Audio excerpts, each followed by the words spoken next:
പുതുക്കിയ ഈ വർഷത്തെ ഹജ്ജ് കർമ്മങ്ങൾക്കായി കേരള സംസ്ഥാന ഹജ്ജ് കമ്മിറ്റിക്ക് കീഴിലുള്ള ആദ്യ തീർത്ഥാടക സംഘം വ്യാഴാഴ്ച രാത്രി ജിദ്ദ വഴി മക്കയിലെത്തി. ജിദ്ദ വിമാനത്താവളത്തിലെത്തിയ തീർത്ഥാടക സംഘത്തിന് ജിദ്ദ കൗൺസിൽ ജനറലിന്റെ നേതൃത്വത്തിൽ ഊഷ്മള സ്വീകരണം നൽകി. കേരള സംസ്ഥാന ഹജ്ജ് കമ്മിറ്റിക്ക് കീഴിലുള്ള ആദ്യ ഹജ്ജ് തീർത്ഥാടക സംഘം ജിദ്ദ വഴി മക്കയിലെത്തി. ജിദ്ദ കിങ് അബ്ദുൽ അസീസ് അന്താരാഷ്ട്ര വിമാനത്താവളത്തിലെ ഹജ്ജ് ടെർമിനലിൽ ഇറങ്ങിയ 430 അംഗ തീർത്ഥാടക സംഘത്തെ Indian consul general Fahad Ahmed Khan സൂരിയുടെ നേതൃത്വത്തിൽ കോൺസുലേറ്റ് ഉദ്യോഗസ്ഥരും മലയാളി സന്നദ്ധ പ്രവർത്തകരും ചേർന്ന് സ്വീകരിച്ചു. ബുദ്ധിമുട്ടും കൂടാതെ ഹാജിമാർക്ക് വളരെയധികം സൗകര്യം ചെയ്ത ഇവിടുത്തെ സൗദി ഗവൺമെന്റ്, അതുപോലെ തന്നെ കേന്ദ്ര ഹജ്ജ് കമ്മിറ്റിക്കും വളരെയധികം നന്ദി രേഖപ്പെടുത്തിയാണ്. ഞങ്ങൾ ഇവിടെ വന്നപ്പോൾ ഞങ്ങൾക്ക് കിട്ടിയ സ്വീകരണം പറഞ്ഞറിയിക്കാൻ പറ്റൂല. മാഷാ അല്ലാഹ്, നല്ല സന്തോഷത്തോടു കൂടി എവിടെ ഒരു ബുദ്ധിമുട്ടും വന്നിട്ടില്ല.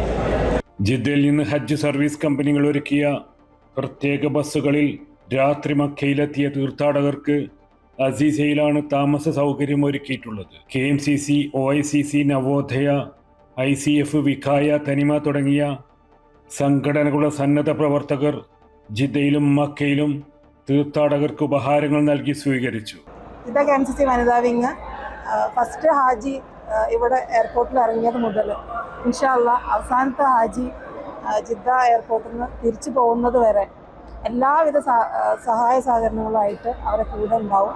ഇതുവരെ ഇന്ത്യയിൽ നിന്നുള്ള തീർത്ഥാടകർ മദീന വഴിയാണ് എത്തിയിരുന്നത്. കേരളത്തിൽ നിന്നുള്ള സ്വകാര്യ ഹജ്ജ് ഗ്രൂപ്പുകൾ ഈ മാസം 18 മുതൽ ജിദ്ദ വഴി എത്തിത്തുടങ്ങിയെങ്കിലും സംസ്ഥാന ഹജ്ജ് കമ്മിറ്റിക്ക് കീഴിലുള്ള ആദ്യ വിമാനമാണ് വ്യാഴാഴ്ച ജിദ്ദയിൽ ഇറങ്ങിയത്. ഇനി വരുന്ന ദിവസങ്ങളിൽ സംസ്ഥാനങ്ങളിൽ നിന്നുള്ള തീർത്ഥാടകരും ജിദ്ദ വഴി എത്തും.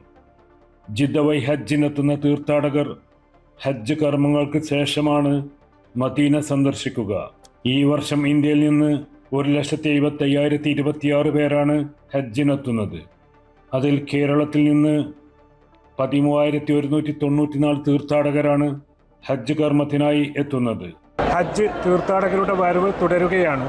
ജിദ്ദ എയർപോർട്ടിൽ നിന്ന് സുൽഫിഖർ ഉദായ്, അമൃത ന്യൂസ്.